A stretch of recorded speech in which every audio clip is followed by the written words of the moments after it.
Madame, Monsieur, bonjour. Bienvenue dans le département du Oignon, dans l'est du Cameroun. Ce matin, nous allons à la rencontre du peuple Baka de Mindourou, peuple pygmée dont l'hospitalité légendaire nous pousse à marquer un pas. Ici, nous sommes en présence de la matriarcale. Nous sommes dans un système où c'est la plus âgée, la dame la plus âgée, qui est chef de famille. C'est elle qui commande. Alors, nous avons une ici que nous essayons de comprendre son âge. Et toujours dans cette lancée, les peuples Baka dansent. Ils dansent pour nous accueillir chez eux. Nous sommes très contents. Nous sommes très contents. Oui. Oui, les pygmées Baka dansent. Et la grande surprise, ce sont ces enfants. Oui, ces enfants, ils sont très nombreux et curieusement en très bonne santé. Vu le milieu hostile dans lequel ils vivent, je m'attendais à voir des enfants malades, fatigués, fébriles, avec des boutons sur la peau, mais ce n'est pas le cas ici. Ils sont plutôt joviales, très en forme, comiques, courageux, ils viennent vers l'étranger sans avoir peur. Et qu'est-ce qui peut bien expliquer ce taux de natalité élevé ici, alors qu'en ville, le taux de natalité est en train de chuter? Tu t'appelles comment? C'est ce que nous sommes venus faire ici à Mindourou. Comprendre, apprendre des pygmées, comment est-ce qu'ils font pour continuer à pérenniser leur famille, à accoucher des enfants, pour être plus précis. Quel est le secret des peuples pygmées? Nous irons bientôt en forêt pour en savoir plus, car le secret, c'est dans les plantes médicinales. Le secret, c'est dans le mode de vie. Allaiter ces enfants uniquement au sein. C'est ce qui semble se passer ici, parce qu'on n'a pas de l'argent pour acheter le lait de vache en pharmacie. Deuxièmement, on consomme moins de médicaments. Les enfants ne sont pas exposés aux médicaments. Ils grandissent naturellement et développent ainsi des anticorps très costauds. Voilà pourquoi ils peuvent continuer à être en bonne santé. Ils ne portent pas de chaussures, pas d'habits pour se couvrir le corps, malgré la présence des mouches et des moustiques. Curieux, mais une explication est là. Nous sommes venus avec un spécimen d'écorce pour donner aux pygmées afin qu'ils puissent nous aider en forêt, afin que nous récoltions ces écorces pour ceux qui sont en ville et voire même à l'étranger. Car nous prélevons ces écorces, nous écrasons, nous séchons pour résoudre les problèmes de stérilité chez la femme. D'accord? Il nous dit qu'il connaît cette écorce. Voilà, il donne cette écorce à son frère, à un autre frère, parce qu'il faut faire attention. Les écorces peuvent se ressembler, alors il faut faire attention. Et je suis là pour leur dire, si vous ne connaissez pas, il vaut mieux laisser dire non, tiens, on va vous montrer cet arbre, Dr Joya. Et c'est ce qu'ils sont en train de vouloir faire. Voilà, ils ont localisé l'arbre en question. Ils vont vers l'arbre. D'accord, on a dû beaucoup couper pour des besoins de vidéo. Voilà l'arbre. Et comment est-ce qu'ils procèdent? Ils posent l'écorce que nous sommes venus de la ville avec sur l'arbre. Et la ressemblance est totale. Alors, il nous explique. Et écoutons-le. Désolé pour le volume. Tu peux me dire comment ça sonne? Soit c'est pour la faiblesse sociale, soit c'est pourquoi on ne sait pas. Voilà, là, il dit à quoi ça sert cette écorce chez eux les pygmées. Et il aimerait aussi savoir ce que nous faisons en ville avec cette écorce. Et voilà, tout ceci sous le contrôle de cet ancien qui lui va prendre l'engagement de prélever cette écorce. Oui. Parce que dans la communauté des pygmées, l'ancien est celui qui donne le ton. S'il faut prélever les écorces d'un arbre, c'est un ancien. Tout simplement parce qu'il a eu certaine expérience, il en a déjà fait et il aimerait montrer aux jeunes. D'accord? Voilà pourquoi le jeune peut bien reconnaître un arbre, expliquer les vertus, mais la charge revient à l'ancien de prélever. Et c'est ce qu'il est en train de faire là. D'accord? Voilà. Et déjà, nous constatons qu'il ne le fait pas de la plus bonne manière. Malgré son expérience et son vieux âge, on ne prélève pas les écorces en frappant fort sur l'arbre. On gratte un peu pour ne pas blesser l'arbre. Parce que si l'arbre se blesse, là, c'est une porte d'entrée pour les microbes, les bactéries qui peuvent détruire l'arbre. Nous allons y revenir au niveau de l'image qui suit. Voilà, un arbre comme celui-ci, un géant de la forêt, c'est un arbre très précieux qu'il ne faut pas détruire. D'accord? Il ne faut pas détruire l'arbre. Et pour cela, vous voyez, quelqu'un est passé par là. Ah oui, quelqu'un a prélevé ici, il y a par exemple 7 ans en arrière, et voilà ce que ça a donné. L'arbre meurt, mais malgré ça, l'arbre fait des efforts pour couvrir ce trou. Ça, c'est les conséquences d'enlever les écorces de l'arbre sans technique particulière. Et c'est ce que nous allons expliquer à nos amis. Voilà une termitière qui est venue se coller, qui est venue construire son nid sous l'arbre. C'est pas pour rien, c'est parce que cet arbre a des nutriments, là où il y a de la vie, les êtres vivants accourent. Voilà, on va continuer à prélever l'écorce de notre arbre. Voilà, nos amis ils vont le faire. Mère, je ressens de plus en plus le désir d'expliquer toujours comment ça se passe, comment faire pour ne pas tuer cet arbre. Alors, il faut prélever très légèrement, d'accord, superficiellement, oui. Il faut éviter de frapper sur le bois dur parce que si on le fait, alors l'arbre va mourir. C'est ce que j'explique à mes amis pygmées.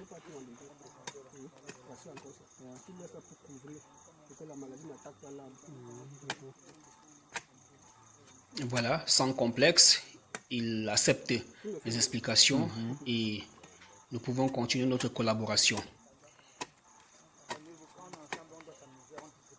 Oui, voici donc comment nous prélevons les écorces en brousse. Nous les faisons sécher, nous écrasons à la machine et nous en sachons. Ceci pour le bonheur des personnes qui sont dans le monde entier. D'accord? Donc nous allons parfois très loin en brousse pour chercher des plantes, pour vous aider. Voilà, c'est toute une équipe. On va avancer, on va aller vers la forêt. Notre caméraman est là. Et la maman Esther internationale. Notre papa, oui, c'est en quelque sorte le capitaine, celui qui maîtrise la forêt. Parce que pour entrer en forêt, il y a des précautions à prendre. Voilà, la grande surprise, c'est cette dame, cette jeune dame. Vous voyez, elle consomme du whisky en sachet, de l'alcool en sachet. Pourtant, elle a 8 mois de grossesse. Ça ne peut pas déranger ton bébé. Ah bon? Chez nous, là-bas en ville, le docteur dit à une femme enceinte de ne pas boire ça, que ça va déranger l'enfant. Donc tu bois, ça ne te dérange pas. Tu as combien de mois de grossesse? Tu es déjà à 8 mois. Et à l'hôpital ici, tu vas accoucher où? À l'hôpital. C'est loin, à Bomba. Non, c'est ici à 7 km. Donc tout le monde accouche maintenant à l'hôpital. Il y a les gens qui accouchent à la maison. Oui. Et il y a le docteur ici. Oui. C'est quelle maman qui aide les femmes à accoucher? Elle est ici. Elle est au deuil. Hein. Donc si ça t'attrape ici la nuit et qu'il n'y a pas la voiture, elle te fait accoucher ici. Bien, l'enfant n'a pas de problème. Et, ouais, toi, tu fais aussi accoucher. Ta grand-mère fait aussi accoucher. Et ça se passe bien. Parce que là-bas, chez nous, même quand on part à l'hôpital, c'est toujours compliqué. Mais ici, vous ne partez pas à l'hôpital, ça se passe bien. Le secret, c'est quoi? Il y a un secret. Il y a un petit remède là qu'on te donne. Que quand tu veux déjà, comme tu es là, c'est plutôt une image désolante. Que tu accouches bien, car tu bois. les descendants de cette jeune pygmée Même chez nous, il y ne a ça. pourront Quand pas une être femme est aussi comme ça, fécondes qu'elle. elle commence à Les boire descendants pour que le bébé soit de cette jeune pygmée ne pourront pas boire le face whisky propre. sans risque de faire une fausse couche. On Il y arrive à aura, voilà. il y aura un affaiblissement du gène et On ne voit les pas futurs les pygmées arbres comme risqueront ça de là-bas. se Il n'y a retrouver pas les arbres, un c'est peu les comme petits nous en arbres ville. comme ça. Voilà pourquoi nous les encourageons Maman Jackie, à rester dans la le femme là milieu qui boit naturel. le vin là, Même ça peut pas déranger son Majaki est d'accord que elle a même bu l'alcool ne le dérange sachet pas. de whisky. Pourtant, c'est une Ça erreur. ne dérange pas. Hein. Ça ne dérange pas. Donc le vin, maman, on boit. Oui, À la santé. et malgré ça, on va tronquer un verre avec la matriarche. Oui, la matriarche, c'est la fille de la première Comment, grand-maman que nous avons vue. Et comme elle est fatiguée, Tu as où depuis? c'est cette dame, maman Jackie, On a dit à la qui mère tient dit que tu es au chat. un peu les règnes de la société, c'est elle qui est la commandante en chef, en quelque sorte. Et c'est toujours un plaisir pour nous d'être au milieu des peuples Baka. Chante. Avec les enfants, on s'amuse. D'accord. Tu connais pas chanter? Toi chante. Ah oui. Tu connais pas chanter? Avec Tu ça, parles- tu son parles- frère ou sa petite soeur au dos. Surréaliste, non? Yeah. Ah Voilà. Danse, tu connais danser. Elles sont gentilles et très belles d'ailleurs. Oui, c'est une partie de notre famille. Et devant cette cour, c'est la liesse populaire. Les Bakars s'apprêtent à nous dire au revoir. Ils sont anxieux. Ils n'aimeraient pas nous voir partir, mais nous sommes obligés de retourner dans la civilisation. Nous avons passé un temps déconnectés de la réalité de la civilisation, car ici, les téléphones ne passent pas. Alors, juste les bruits des camions et des scies qui abattent les arbres. Et avant de partir, nous allons encore danser. Les Baka dansent et chantent. Oui, un chant nostalgique pour nous. Nous sommes en train de partir. Ils nous souhaitent bon voyage et nous rassurent que nous sommes toujours la bienvenue. Et il est important pour nous, pendant que les Baka dansent, de rappeler aux uns et aux autres que nous venons ici chaque fois, presque tous les 4 ans, échanger avec les peuples Baka afin de mieux comprendre comment est-ce qu'ils font pour toujours et toujours accoucher facilement, pour tomber enceinte facilement. C'est ça qui nous amène ici là. Et c'est très simple, ils nous ont rassurés, c'est les écorces en forêt, c'est la bonne vie, c'est la bonne vie, vivre naturellement, les aliments simples. Et alors, nous repartons regaillardis avec notre stock de médicaments que nous n'allons pas vous montrer ici. D'accord? Et nous allons transformer à Douala et vous aurez ça dans vos marmites. Et nous n'avons pas oublié de garder des petits paquets à nos amis. D'accord? C'est du riz. Mais financièrement, les Baka aimeraient qu'on leur donne de l'argent. Parce que les chauffeurs camions qui passent par là ont déjà habitué ces derniers à de l'argent. D'accord? Quand vous donnez vêtements, vous donnez du riz, ils acceptent, mais le plus important pour eux, c'est de l'alcool et de l'argent. Ce qui me fait mal moi, parce que je sais que c'est le début de la perdition pour ce peuple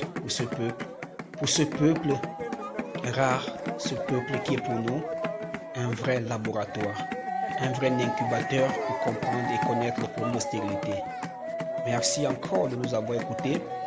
Je suis le docteur Joya. J'étais en Mindourou. Mindourou, c'est après Abomban. D'accord, dans le département du Oignon, c'est à l'est du Cameroun. Au moment où nous quittons, les Baka Bantou, les Baka sont mélangés avec les Bantous. Esquisse des pas de danse pour nous dire au revoir. Écoutez plutôt les Baka chanter.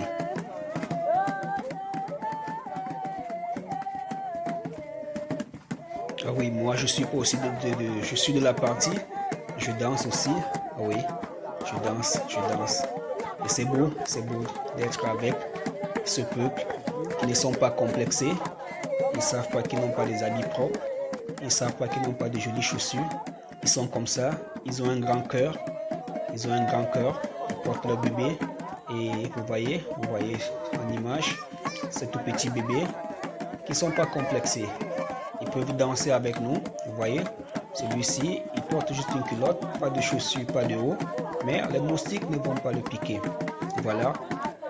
Ils se sont adaptés à leur environnement, malgré l'effort des pouvoirs publics de leur sortir de cet endroit, de ce milieu qu'ils pensent être hostile, mais qui, à mon humble avis, est plutôt protecteur.